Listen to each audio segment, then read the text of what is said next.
Welcome into the CHGO White Sox post-game show, coming to you live from Studio A of our CHGO offices here in the West Loop of Chicago. I'm Sean Anderson. Alongside me, the full CHGO White Sox crew. That is Vinnie Duber, a very jubilant Vinnie Duber. Always, Sean. So excited to be back in Studio A. You've got to bring smiles to work every single day. Yes, you do. The White Sox bring a smile to work every single day. Yeah. That's Vinnie Duber. You can follow him at Vinnie Duber. He's our CHGO White Sox beat writer. The man in the middle is Herb Lawrence. Hello. You can follow him at Ectorwall23. Do you bring a smile to work every day? I'm right. All right. You can follow me at It's the best you're getting, I think. He's real. Follow me at Sean_W_Anderson. You can follow the show at CHGO_White Sox. We're being produced today by Sarah. Hello. Do you bring a smile to work every day? Yeah, I'd say so. There you go. We would agree. You're very positive, mainly because you're not a White Sox fan, and I don't think you understand. That could be it. The pain. Don't become one. The White Sox lose the rubber match in Detroit, 11-2. They had a nice game on Saturday. We could just avoid talking about today's game altogether and just talk about Saturday's game if we want. I mean, there's not really much to say about today's game. No. Jonathan Cannon got rocked, and that was that. There was really nothing else to happen besides Eloy Jimenez grimacing. And then John Triffin explaining who Grimace was. It was a really Grimace. It really was a Grimace-themed broadcast. It was. Yeah. As it should be. Yeah. I'm glad for you breaking it down who Grimace was for the people who didn't know. Yeah, hey. I mean, we took it real slow, too. They do have a younger audience, and maybe they don't understand, like, who we grew up with, the great Grimace. I'll say this about the Grimace. I knew who the Grimace was many years before I knew what he, stood for, right? Because you've got the Hamburglar. He obviously loves hamburgers, right? Look, he's a thief. Right. You've got the Fry Guys. They're fries, right? They point to that product on the McDonald's menu. There was even that when I was a kid. There was the little girl who was the chicken. I know what you're talking about. I don't know what she was hawking, but then there's the McNugget buddies, right? The Grimace I never knew. I thought he was just a big purple guy, but apparently there was some sort of purple shake back in the day that they served, like back in the 80s or whatever. That's what he came from. They made a big deal about his birthday last year, too. They brought back the purple shake, I think. Yeah, and people were, freaking out about it. Birdie the early bird. Oh, she was breakfast. She was breakfast. Gotcha. It was to promote the company's new breakfast item. Gotcha. So, of course, the leader, Ronald McDonald. Yes, and Mayor McCheese. Mayor McCheese is my favorite. Knew what he stood for. Yeah. Cheeseburgers. Right. Okay, all right. We'll get away from the McDonald's ad. Let's get into promoting ourselves. This is CHGO Sports. We make it fun to be a Chicago sports fan. We have coverage for your White Sox, as we are covering today. We have coverage for the other team in town as well, the Chicago Cubs. We got you covered on Bulls, Blackhawks, Bears, Sky, Fire, Red Stars, etc. I mean, I don't think we have a Chicago rugby team yet, but we do. Wasn't Chris? No. For this? For CHGO, but I'm pretty sure Chris Pennant was calling something. Either that or he's calling Frisbee. So, I mean, we got... every sport in Chicago covered, just maybe not CHGO Sports or shows. But anyways, that was a weird promo.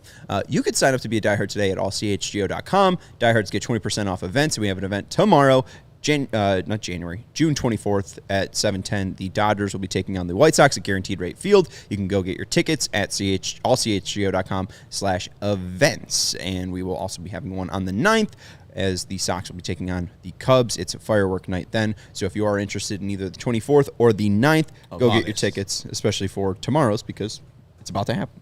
Yes. What'd you say? Of August. 8-9, that's what it said. Oh, I thought you said of the 9th.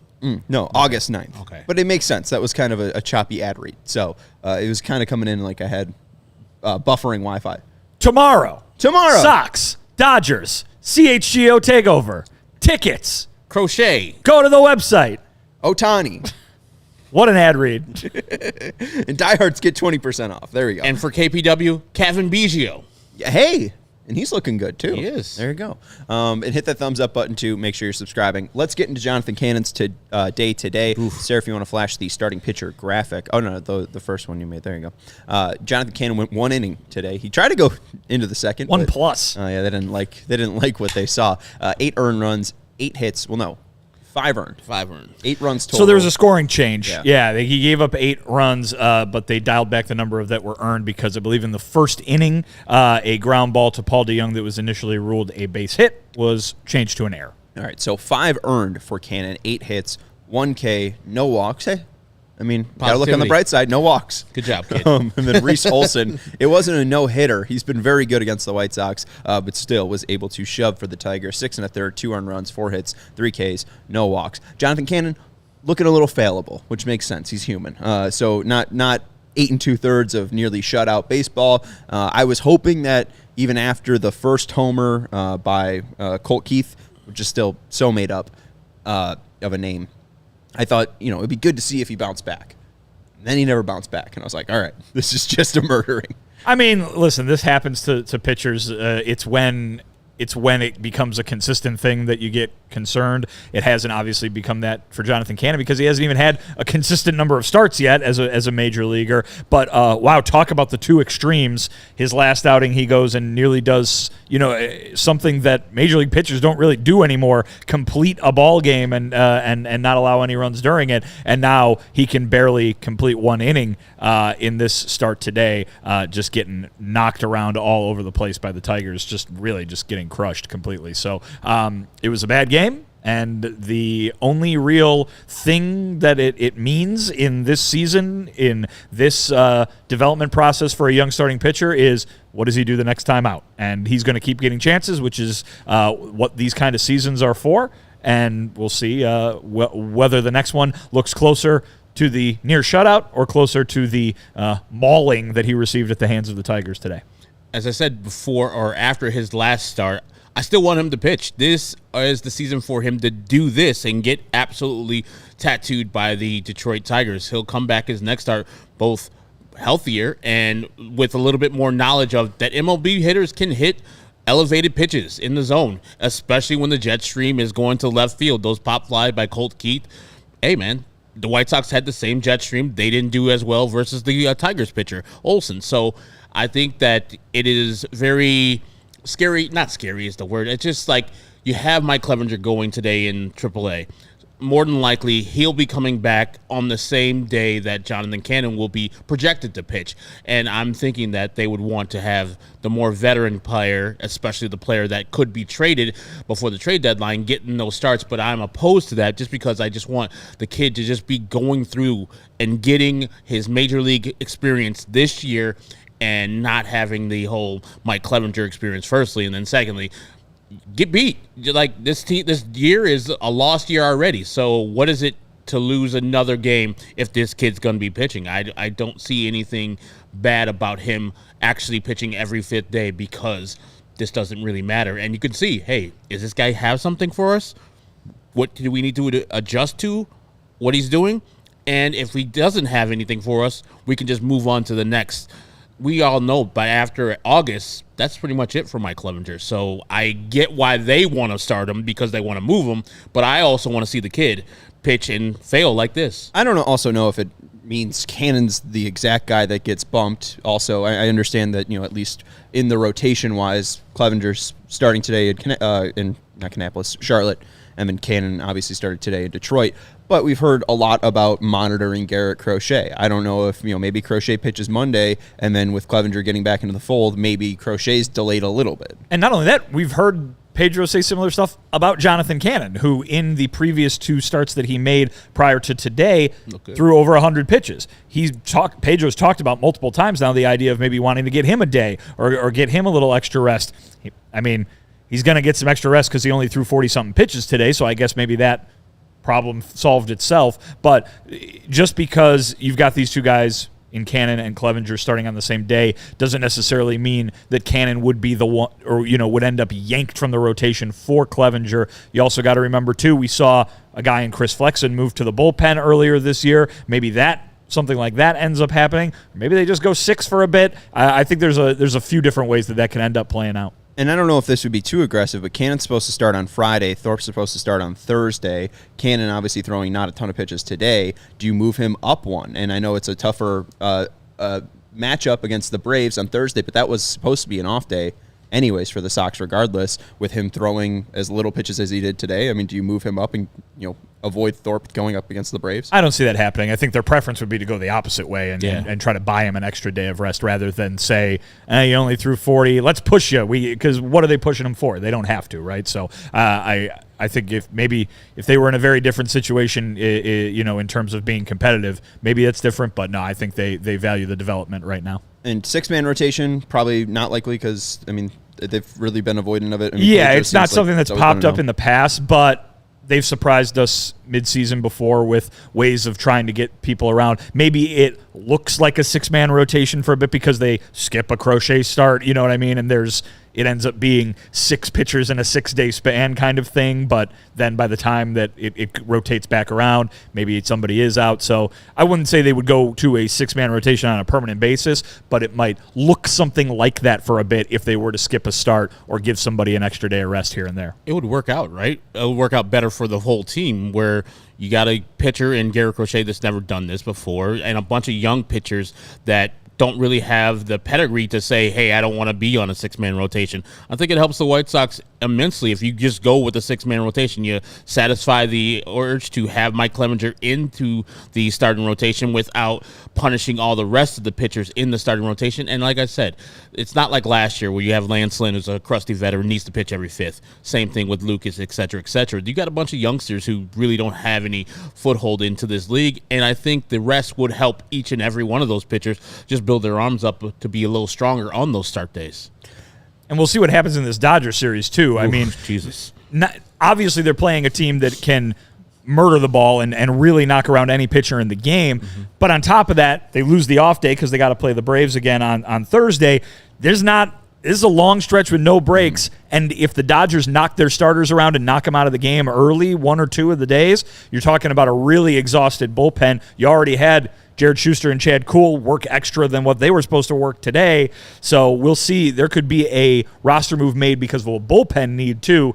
It really goes to show you how many variables there are in trying to manage a pitching staff in the middle of a season because we're talking about what happens 5 days from now, and there's so many things that we don't know, right? So a lot of different stuff could happen with how the rotation shakes out and what the bullpen needs as well. Absolutely. And Minidar's adding, this is what happens when Grifol has a young pitcher who hasn't had his TJ go 103 and 107 pitches selling for a win and not his future. I don't know if I necessarily agree with that, but also, hey, you look at Cannon's velocity. He was down 0.5 mile per hour on his sinker, down 1.5 miles on his sweeper, Ooh. Down half a mile per hour on his cutter, pretty much a mile per hour on his four seam, and a mile per hour on his changeup. But the biggest thing, I don't think it was really velocity today. He wasn't throwing strikes, 21% called strike plus whiff percentage. But Sarah, if you could flash that Cannon heat map, he was just getting nailed. Average exit velocity of 94.3 miles per hour, and all that red is where the pitches were mainly thrown. And as you can see, that's pretty much in the middle of the plate on every single one of them. So if you're wondering why he got hit hard, it's because his stuff was slower and right down the middle. So maybe he does need the rest. Maybe we don't move him up and have him pitch Thursday after this outing. So not great for Cannon, but we've seen a lot better, and we've seen more of a fuller arsenal from Cannon. So go get him next time, champ. Let's go into Drew Thorpe. Are we close to a break, Sarah? How close? Minute and a half. All right, let's get into Drew Thorpe. Let's get. Now let's take a break. All right, let's take a break. All right. Wow, that was a roller coaster ride, guys. And that's why it's a perfect segue into our next sponsor, Kittyland. I was going to say the other place, but Santa's Village? I guess they're actually open and not I thought you were real just talking about dead places. Santa's Village. I never. What is Santa's Village? It's far. Is that the one in Santa Claus, Indiana? No, it was in like western or northwestern suburbs, like far as hell, like almost like Crystal Lake. I forgot what city I've driven it by was. the former site of it before. It was far as hell. Kittyland was by Hawthorne Racecourse, right? Yes. Yeah. East Dundee. East Dundee. It says it's still open. Is it Santa's Santa's Village? Santa's Village No Amusement way. Water Park. Field trip? Field trip. East Dundee. Remote show from Santa's Village? 601 East Dundee. Yeah, it opened. I guess it maybe reopened in 2011 as an amusement park, but yeah, it's still around. Hey, we might be doing a future show there. Yeah, show some amusement. I'd rather go to Magic Waters because it's simply splashtastic. Isn't that in Rockford? Yeah, that's so. Speaking of so far, it is. What was the other one though? What was it? A splashtastic place to go. Isn't that what you're? Deep Waters, Deep River. Deep River Water Park. Anyways. It's simply splashtastic. Get ready for the most get ready to be the most stylish of your crew this summer with Cuts. Most guys would wear a T-shirt every day of their lives if they could. The problem with that is that most T-shirts are not acceptable to wear to work or on a hot date night out. Today's sponsor, Cuts, has finally changed that. Cuts T-shirt are such high quality, wrinkle-free, and buttery soft that you can look like you're dressing up even when you're dressing down. And you heard that right, wrinkle-free. So when you're packing, you can just throw all of your clothes into one bag, zip it up, and then when you arrive in your destination, maybe 6, 4, depending on the 10, maybe you're taking across, world flight, 24 hours, I don't know. It's still going to be wrinkle-free. It's because of that technology. So dive into summer today with Cuts. You have never have to substitute comfort for fashion again, and for a limited time, you could save money by heading to cutsclothing.com and use code CHGO for 20% off. We've talked about how high quality they are. It's extremely breathable, this fabric. It sets the standard for softness, and it's got premium performance, so when Herb is biking into work, he won't be getting all sweaty. All that what's it called? Fabric is wicking away that sweat, unlike Chad Kuhl's jersey today. So it's the opposite of whatever the Nike jerseys are made out of. And we feel just great wearing Cuts. We feel put together. We feel proper, but comfy, It's kind of the nice middle ground there. So go check out Cuts. Embrace the state of summer mind with Cuts. For a limited time, our listeners can get 20% off your entire order when you use CHGO at checkout. That's 20% off your order at cutsclothing.com with promo code CHGO. Please support our show and tell them we sent you. Experience the perfect blend of style and comfort with Cuts Clothing. If you're out there pulling your best Sly and the Family Stone impression and having some hot fun in the summertime, you're going to get thirsty. Mm-hmm. And what better way to quench that thirst in the summertime than by having one of Leinenkugel's most delicious summer shandies. The folks up there in Wisconsin, they've innovated a lot of great things, but nothing that they've innovated has ever been quite as tasty as the wonderful beer lemonade hybrid known as Summer Shandy, and you can get it really anywhere. They stack them up in the Jewel. You can just buy, 3-4 cases at a time probably, and that'll be perfect for any summertime activity you have, whether you're having a picnic by the lake or maybe you're going to go tailgate one of these Sox-Dodgers games this week. You're going to need some Summer Shandy to do so, but also, too, maybe you're like, I want a little bit more variety in my life. Does Leinenkugel's supply such variety? Oh, absolutely they do. If you're north of the border, you can get yourself a Leinie's Original, but to go along with that Summer Shandy, anywhere you can buy the beer, you can find yourself some delicious berry Weiss. Maybe, you're going to want some honey Weiss, which is made by real Wisconsin bees. And maybe you also are going to want some Sunset Wheat, some Canoe Paddler, some Lakeside Cherry, perhaps. How about all those wonderful beers that they have? Did you make up Canoe Paddler? No, but that might be defunct. Don't quote me on that. It definitely was a Leinenkugel's beer. I don't know if it still is, but that's the beauty of Leinenkugel's is they consistently are coming out with new varieties for you to try. So, flavor life's simple moments with Leinenkugel's, the official craft beer of the Chicago White Sox. Go to Leinie.com/CHGO to find delivery options near you. That's LEINIE.com/CHGO, or pick up Leinenkugel's pretty much anywhere they sell beer. Leinenkugel's, flavor the moment, celebrate responsibly. The Jacob Leinenkugel Brewing Company, Chippewa Falls. Yes. I don't think that our friend Canoe Paddler is with us anymore. No. R.I.P. Canoe Paddler. It was a good one. But on Leinenkugel's website, you can buy a waterfall canoe paddle. So I don't understand why we don't have that paddle back here. So I think, Jake, if you're watching, it would be very wise to spend $90 of the company's money on the paddle, the canoe paddle. Because then we could take it to the river. Exactly. Yeah. Way ahead of me. You're 2 steps ahead. All right, let's get into Drew Thorpe.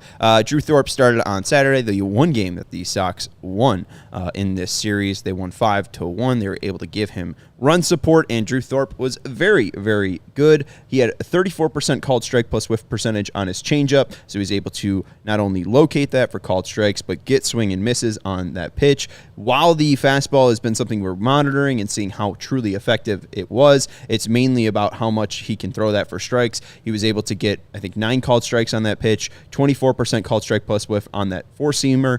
Usually 30% is around average, so it's a little under average, but then when you're getting a 44% called strike plus whiff rate on your slider, that kind of makes up for it. 36% called strike plus whiff rate on his changeup and slider, and the exit velocity on his changeup, the average exit velocity, 65.7. So when Tigers were even hitting that pitch, they weren't actually truly squaring it up. So he was really fantastic. And Sarah, if you want to flash his heat map, this is where his four-seam fastball was located on Saturday, and a lot of it was up. We saw that last start against the Diamondbacks was very erratic with his command. And although I think there were still 4 walks on Saturday for Thorpe, he was still able to locate that pitch a lot better, and that set up the changeup, perfectly on Saturday. So Drew Thorpe, good third start.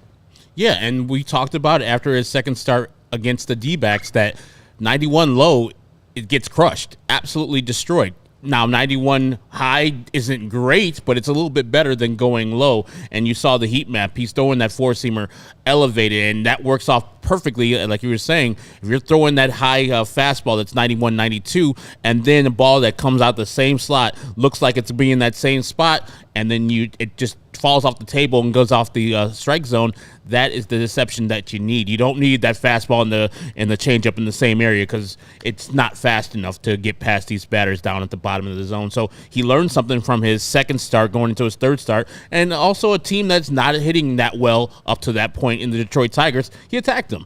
He gave up 4 walks, so that's concerning. His second start in a row where he's walking batters, but he struck out 5, looked better, got a quality start with his 6 innings and only 2 hits given up. That's all you can ask for from a young player, learning how to pitch at the major league level. He'll be better eventually, but I like the adjustment he did from game 2 where it looked like the D-backs were like, all right, you're going to have to beat us with another pitch than the changeup because we're not swinging at this.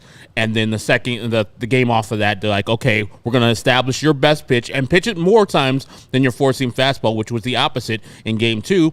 Slightly, I think he pitched like 2 more pitches on his changeup than his four-seam fastball, but still, that's his best pitch. He should be establishing that a little bit more, and I like the start he had yesterday versus the Tigers. And it's good that they gave him some early run support so he didn't have to actually struggle and think about the game and, hey, I need to win for this team type of thing. Just go back and relax and pitch his game.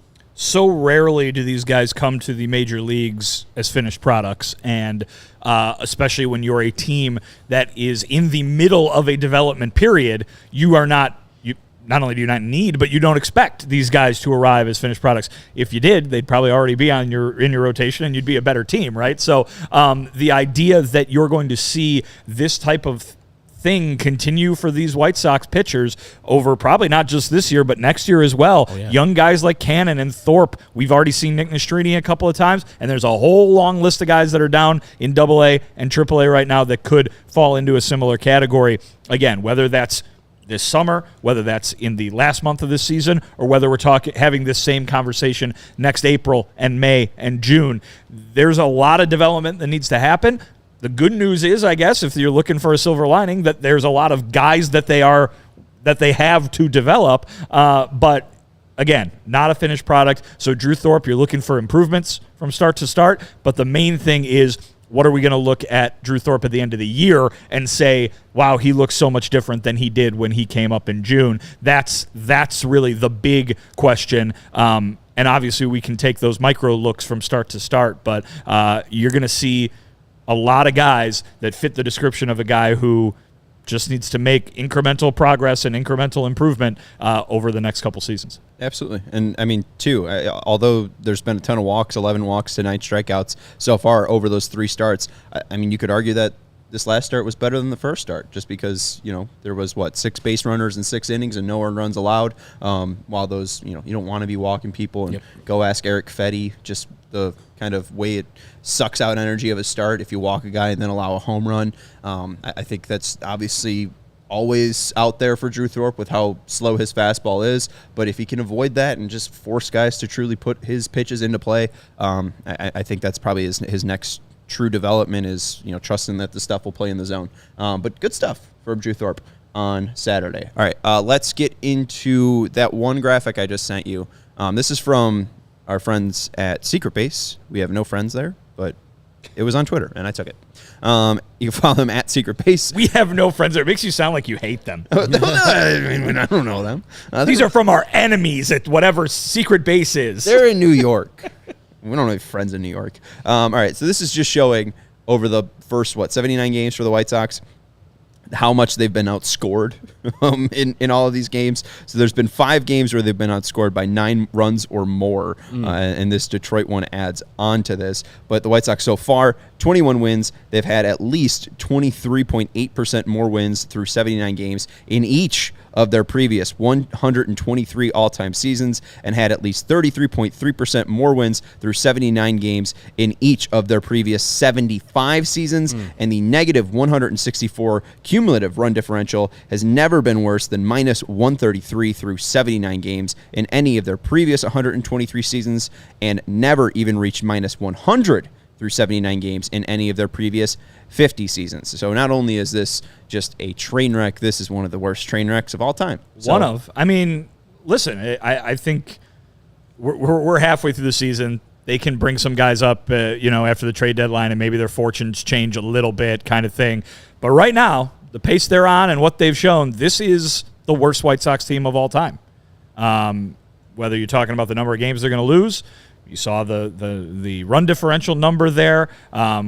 You watch them play every night, and this is at the moment, if the season ended today, this would be the worst White Sox team of all time. Absolutely. And so if that pace continues, that's what we're going to be talking about come the end of September. I don't know if that's something that people, in kind of a sick way are watching for to see if that's not rooting for, but right. Watching for to see if that's how it all turns out. But I mean, it just adds more shock and disbelief to how quickly things went from a lot of hope to just literally as low as this team has ever been.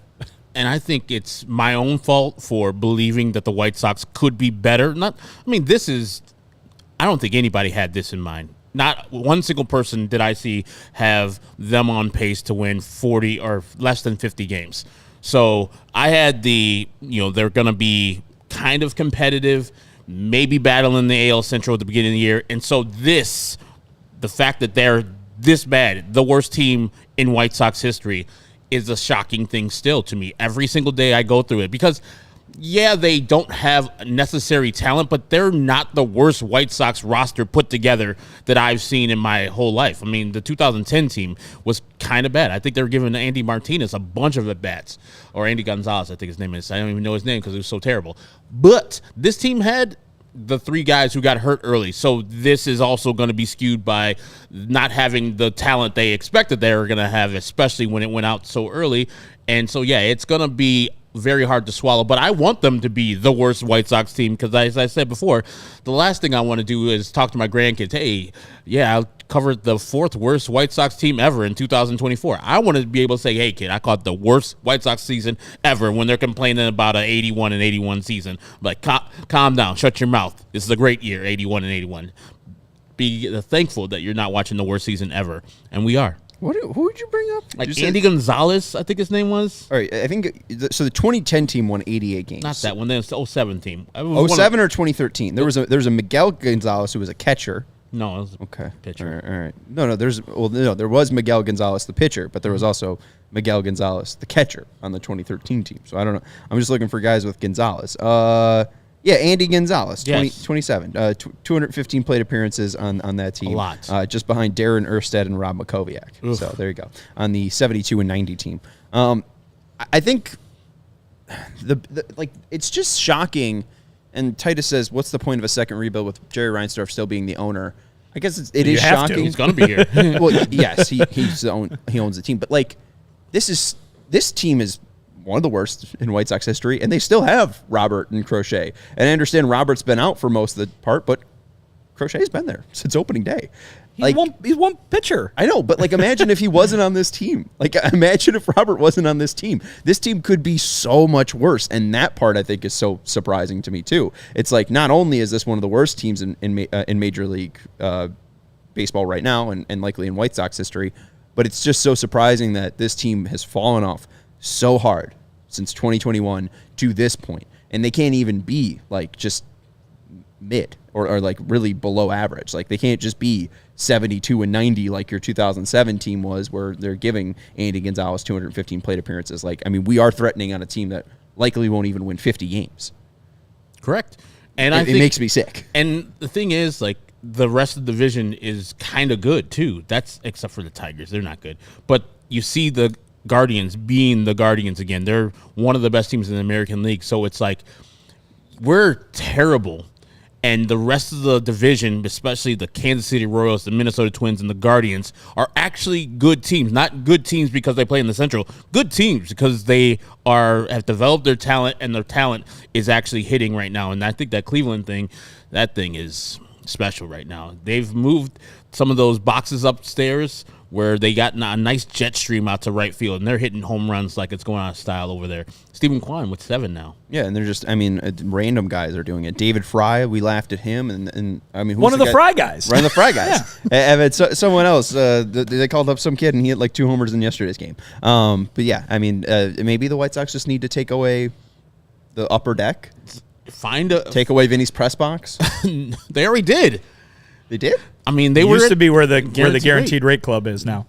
Beautiful on the third level there. Oh, great view. Did you like the old one better? I did not cover a game there. Yeah, right. They did that before I started working. They took nothing away from Vinny. The Mike Cameron 4 home run game. I was there in that spot.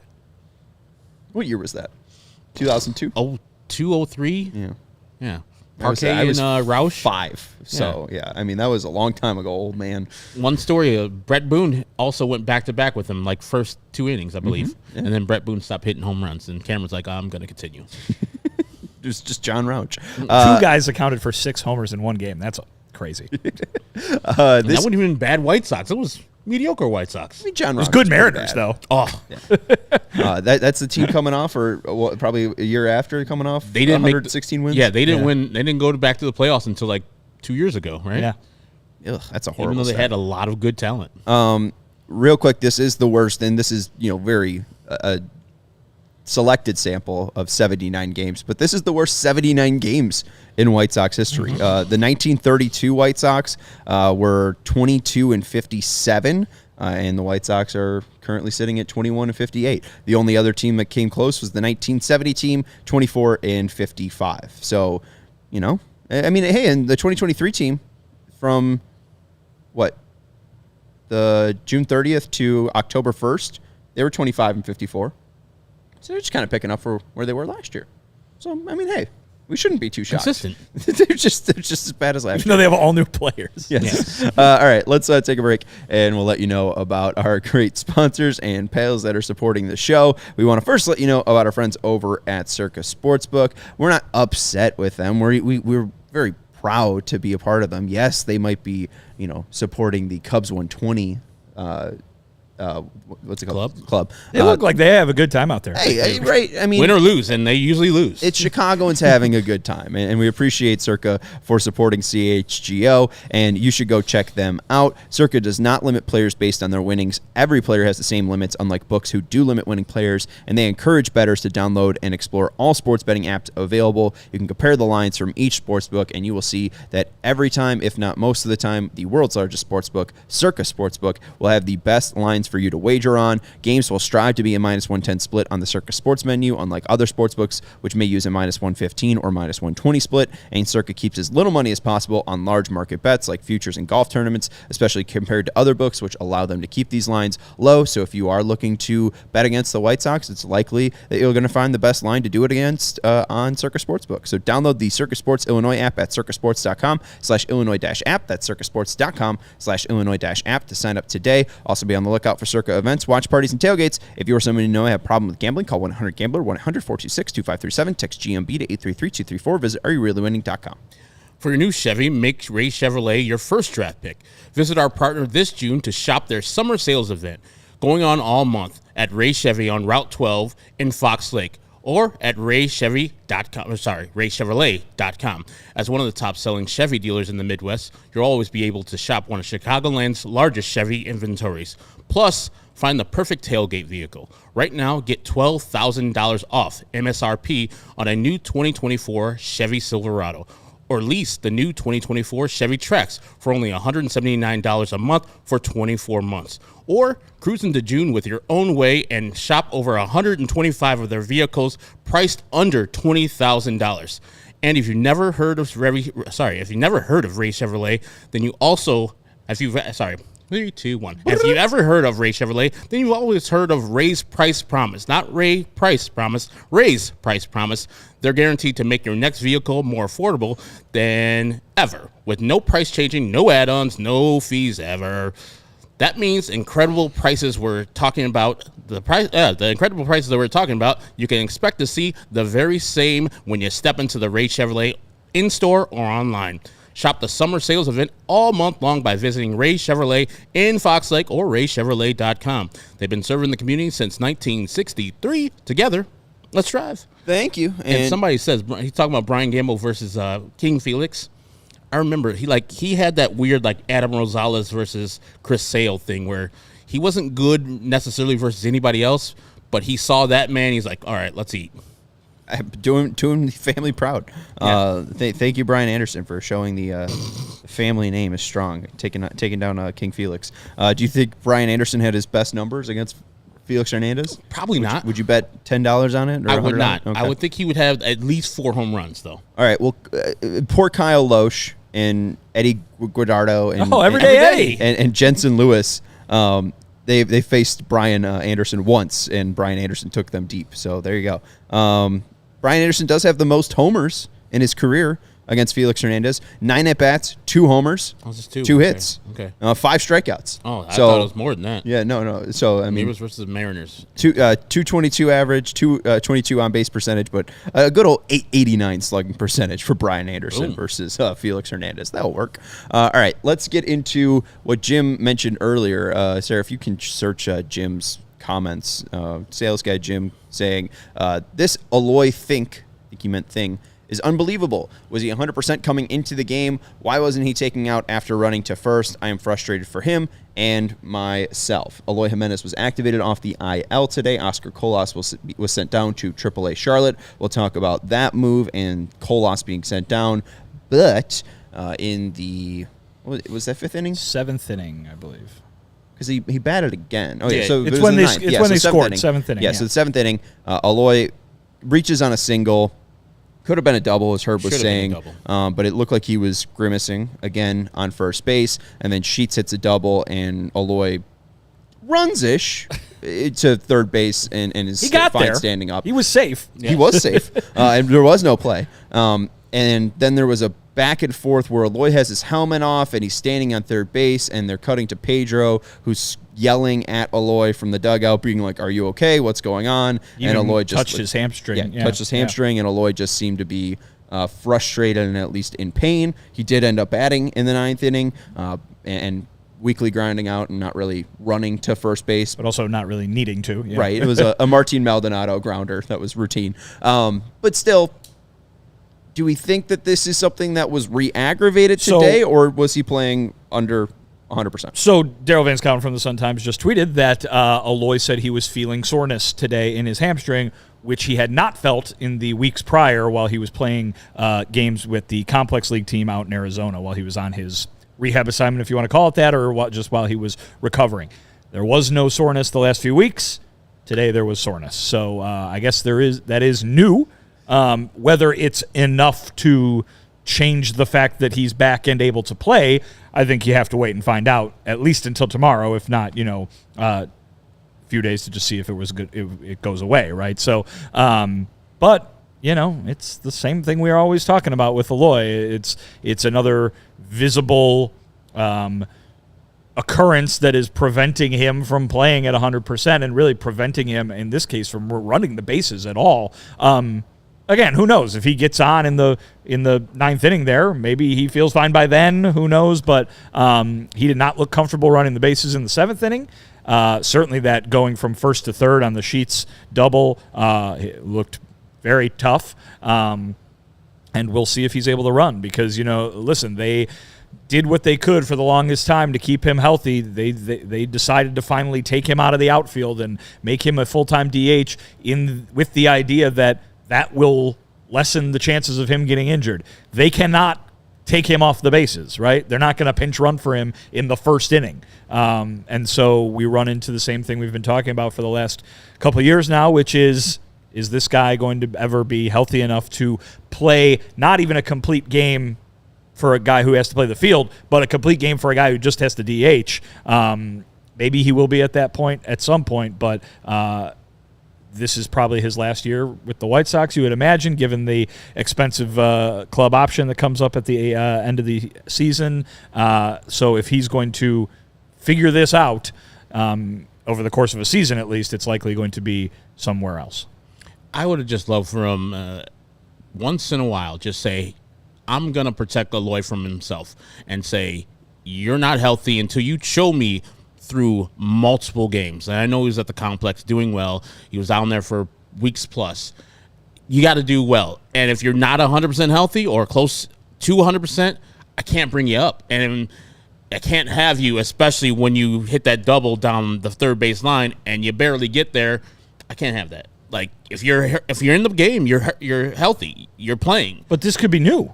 That's what I'm saying is like when they called him up this morning, when they took him off the IL this morning, they probably thought he met. I mean, certainly they wouldn't have been like, you can't run. Oh well, whatever. Come up anyway. I mean, we were watching the replay, right? It looks like something might have occurred while he was coming out of the box there. And while that's another crazy thing to think, like I don't think the White Sox are being purposefully irresponsible here. I think they're probably just as stunned as we are to see it happen, not even one full game after that he's played after coming back up. But I'm using past being prologue that they've used Major League Baseball games as rehab stints instead of, hey, you need to go down to minor leagues. You don't want to go? Cool. Come up to the major leagues. You're not playing. We're going to run you through the paces. You're not playing.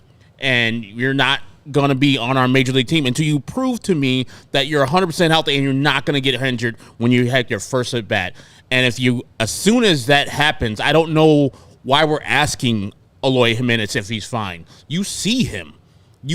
If he's not fine, then he's dogging it. So if he's saying he's fine, that means he's dogging it.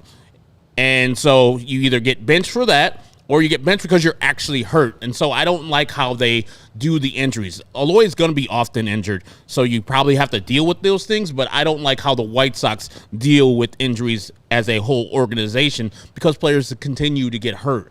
And it's not like their methods are working for the player or themselves.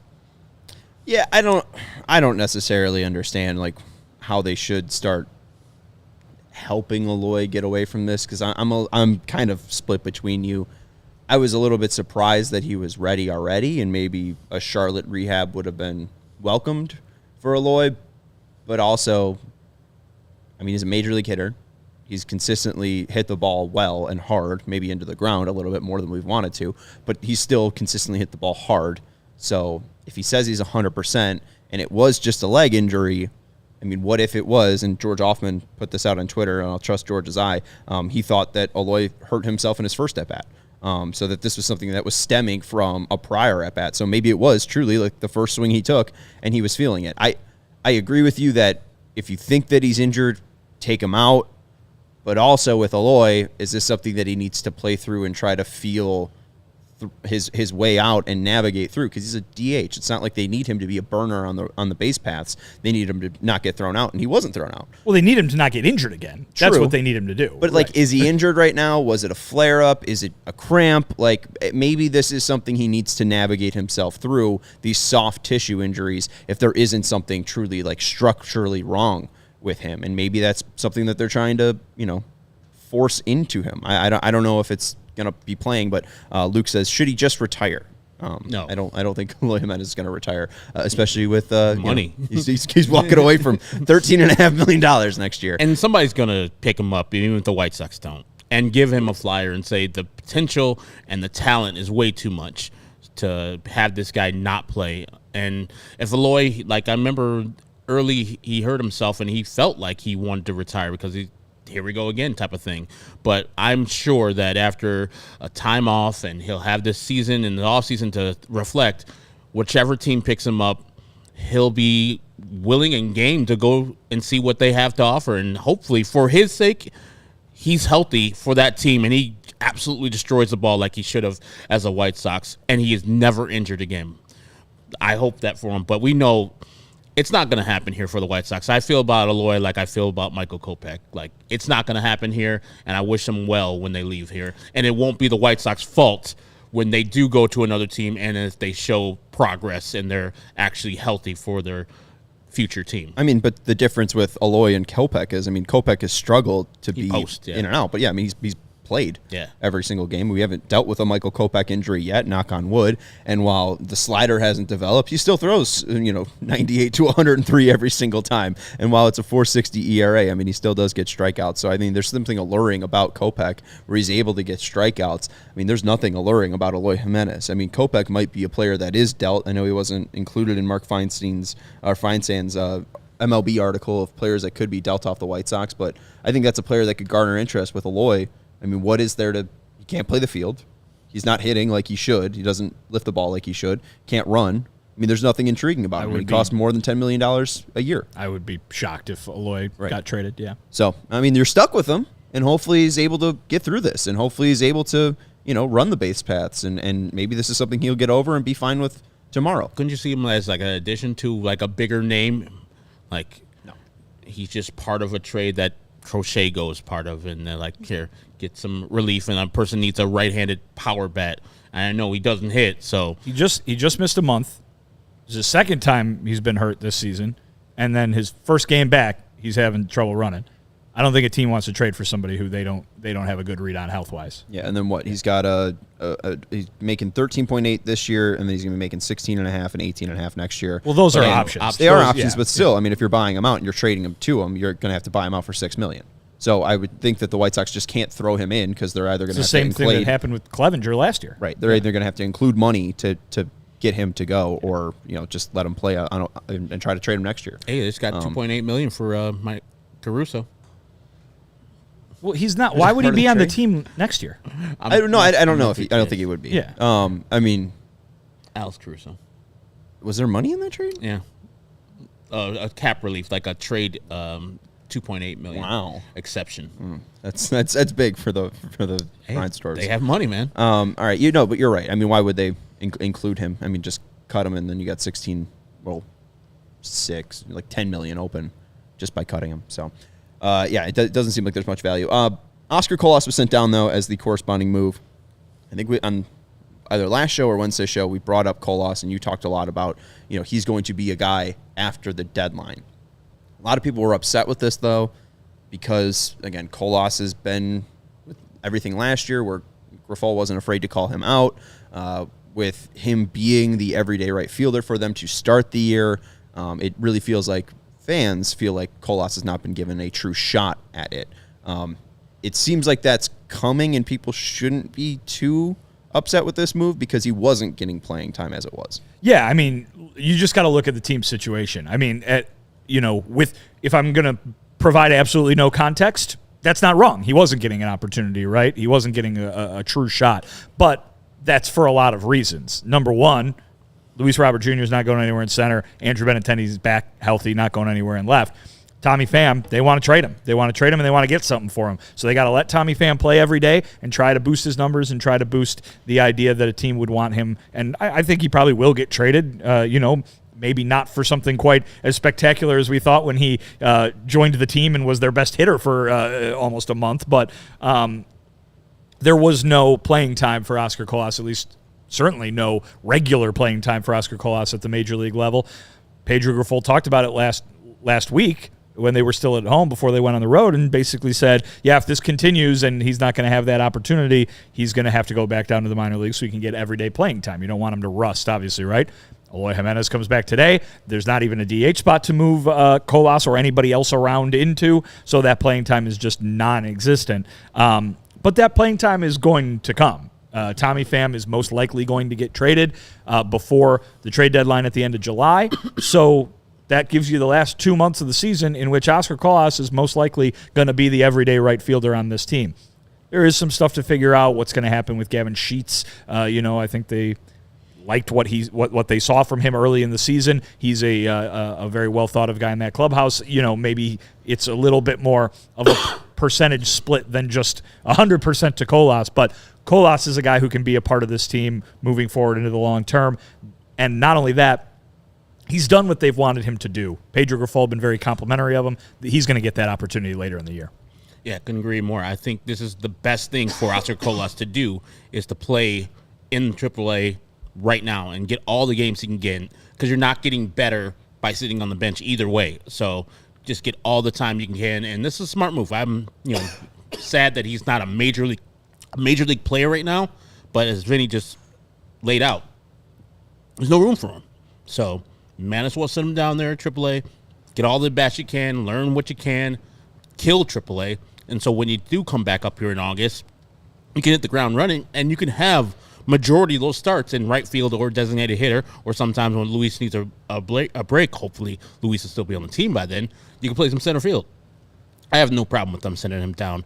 I know that, the whole Oscar Colas, Pedro Grifol dynamic from last year kind of persists with some fans, but as Vinny said, Pedro's been complimentary of the kid and how he's worked and how he's improved this year, and so I think he will learn one way or the other how to hit in the major leagues, and I think getting stretches down in the minor leagues to actually play instead of resting on the major league bench is much better for him and better for the White Sox in the future. Yeah, I mean, if Fred says a serious organization would have the young guys up playing right now instead of getting a lottery ticket with Tommy Pham, I think part of that, though, is, Pham is – I mean, I agree. But Pham was signed pretty much 4 days after opening day, or was that Clevenger? It's pretty much, but it was around that. Signed early, but yeah. Yeah, I mean, game time.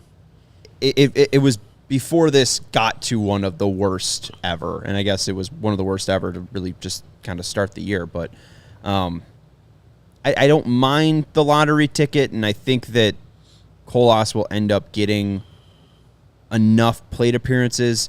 The biggest issue is just you're giving time to Benintendi, who I think we know what type of player he is, and it's mainly just you're not going to eat $57 million. I don't have $57 million. I barely have $57 to my name, so I'm not really going to go out and spend money freely like that, so I get it. But it's just crowded. You got Pham, Julks, Robert, Benny, Aloy. I mean, if Aloy hits the IL again, maybe Oscar Colas is back. Sheets. I mean, Sheets started in right field today. Sheets, yeah, true. Yeah. So, I mean, there's just a lot of guys, and I think it's mainly just going to be seeing Colas's playing time increase after Pham's gone. So, I mean, not kind of parodying what we've been saying, but I mean, it's not the end of the world. I mean, I would just say this too, like you got to realize where this team is, and like I think the argument that you would say is like play the young guys because that helps their development and they can be better quicker, right? But like, is giving Oscar Colas a few more weeks worth of starting at bats this year going to make the 2025 White Sox a division contender? Mm-mm. Like, they're rebuilding for a long time, for a long term, with the idea of long term success. The thing you get for Tommy Pham now is helpful toward that goal. And I'm not saying it would be more helpful than Oscar Colas, who you already know is, worthy of a major league chance, right? But with where they are right now, with where we expect them to be next year, getting Oscar Colas 2 months as the everyday guy and also getting something for Tommy Pham seems to help their overall goal more than one or the other would. Yeah. We'll see what happens and how this all unfolds. I just saw the video of Aloy getting hurt again. It's just painful and sad. I mean, I understand that people are frustrated with him and, all the games that he has missed, but, I mean, guy can't catch a break. I mean, he could catch, in a way, a break because a break is injuries. He has a lot of those. Sorry. Soft tissue. I don't think he's breaking anything. Okay. All right. That's fair. I think that would appease fans a little bit more. Like, when you break something, it's like, okay, At least I got that. Tissue seems like soft and seems like it's your fault. I think that's what the most thing I get out of these comments that people send, like, Aloy should be stretching more, et cetera, et cetera. A lot of doctors out there. Yeah, like blaming him for his own ailments. If you got a broken bone, at least like, oh, okay, something was forced upon you. It's not your fault. I don't understand soft tissue injuries, so I don't get why it's his fault. And if it was that simple, why the White Sox just wouldn't be like, hey, we're hiring someone to stretch you out. Like, it's almost like they do what they're supposed to do, and I don't know. It's bad luck. It seems that way. Finally, we got a Bob Nightingale note that includes the White Sox from his typical USA Today column that is posted on Sunday. The main story was about Reggie Jackson and his comments at the Rickwood Field game when the Giants took on the Cardinals. That was a very powerful moment from Reggie. So if you've missed that 3:45, that was probably the best thing from baseball this week. Just the Rickwood Field Classic, the game 2 days before with the Barons and the Biscuits as well. But then also Reggie kind of putting it just in perspective, what it was like to be a part of Rickwood Field back in 1951 and to be in the South and a black man playing baseball in the South and having to deal with Jim Crow South. So just powerful stuff there. Glad Bob covered it. But there was the notes section that included the White Sox, and Bob writes, while the Chicago White Sox manager Pedro Grifol's future is uncertain past this season, one name that is floating around internally as a potential replacement in 2025 is Skip Schumacher, manager of the Miami Marlins. Shoemaker, the reigning NL manager of the year, played 7 years in St. Louis for Tony La Russa, who will be an integral part of the decision-making process. We've tried to block out that TLR name, but here he comes, persisting nonetheless. Are we surprised by any of this? What's the least surprising part of this, that Pedro Grifol will be gone? I mean, it's speculation. I think, the least surprising is Pedro will probably be gone after this year. But you could do worse than Skip Schumacher. I don't even, put the combination of him working with Tony La Russa together back in St. Louis together. He seems like a pretty good skipper for that Marlins team. They don't have a lot of talent. They trade away with their best player early in this year, and he is, as Bob notes, the reigning NL manager of the year. So he did a good job with that team and is not going to get extended this year for some reasons that are beyond me. But if the White Sox end up with Skip Schumacher as their head man, they can, like I said, they can do 100% worse. And if Tony La Russa has influence in there, good. Thank you, Tony. That's an awesome move. That's a premium move to get a manager that is, I would think, coveted after this offseason, even though the Marlins are letting him walk. We'll see what happens. I think what that highlighted to me is that no decision has been made yet, right? I mean, there was a lot of not necessarily speculation, but just like, hey, here's an idea, kind of thing. Like, who knows if that's actually, it's certainly not being reported in a way that would lead you to believe that it's actually a route that is being highly considered or anything like that. So we'll see what happens. But I think the main thing that I take away from that is, like, there's a lot of decisions still to be made. And whether that means Pedro or a person who would replace Pedro, there's a lot of time left in this season, obviously. And I think the White Sox are probably going to think about it very, very intently. But there's no doubt about it that Tony La Russa is part of that front office. And, listen, we keep hearing him described as a resource.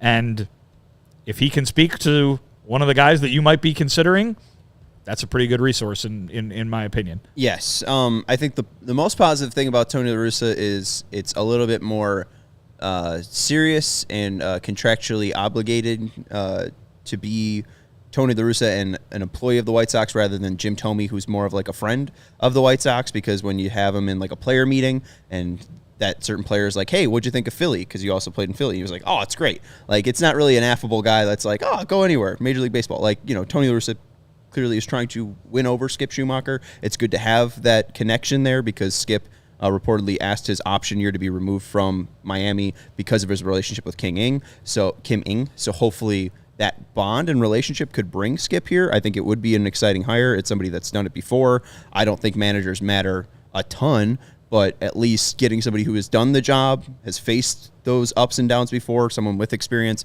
would be exciting. And it's not really, the Marlins are letting Skip Schumacher walk. I think it's mainly the Marlins are going through overhaul in their front office, and this might be a great opportunity for the White Sox to scoop in and pick up a brighter mind in baseball. All right, that's going to do it for the CHGO White Sox podcast. We will be back Tuesday because there's the takeover tomorrow. So no show tomorrow. So if you do want to hang out with us, if you do want to be with us, buy a ticket. allchgo.com/events. You can go be a part of our takeover tomorrow, 7:10, as the Dodgers come to town. Shohei Ohtani, Freddie Freeman, James Paxton, everyone's favorite. James Paxton, Max Muncy, Will Smith, and the rest of the bunch. Teoscar Hernandez, maybe you're a big Teo fan. He'll be there. And Gavin. And Gavin Sheets? Gavin Biggio. Oh, Gavin. I mean, Gavin Sheets will be there, too. Probably. Gavin Stone will also be there. He'll be there. I don't know if he's going to start. You know who's starting that game tomorrow, though? I don't. Garrett Crochet. I do. You did know that. Yeah, I thought you meant for the Dodgers. James Paxton. James Paxton. Oh, okay. Yeah, I said that. But anyways, you can become Eagles following his back. a part of that over at allchgo.com/events. There's a pregame meetup over at Turtles. So make sure that you head over to that around, 6:15 or so? 6 o'clock? I'll be there like 5:30. Herb's going to be there at 5:30? I'll be there at 5. Sarah's going to be there at 5? I'll be there at 4:30. Okay. Vinny, what time are you going? To the ballpark or Yeah. to Turtles? He won't be there. He got to do work. You could still go to Turtles. I won't be going to Turtles. Can you take one lucky diehard into the ballpark with you? No. Okay. All right. That's going to do it for the CHGO White Sox postgame show. Sox lose 11-2. That's Vinnie Duber, our CHGO White Sox beat writer. You can follow him at Vinnie Duber. The man in the middle is Herb Lawrence. You can follow him at EctorWall23. He's our CHGO White Sox community leader. I'm Sean Anderson. You can follow me at Sean_W_Anderson. You can follow this show at CHGO_White Sox. And Sarah is our producer. Thank you to her. We'll talk to you on Tuesday. Goodbye. We all silly like the mayor.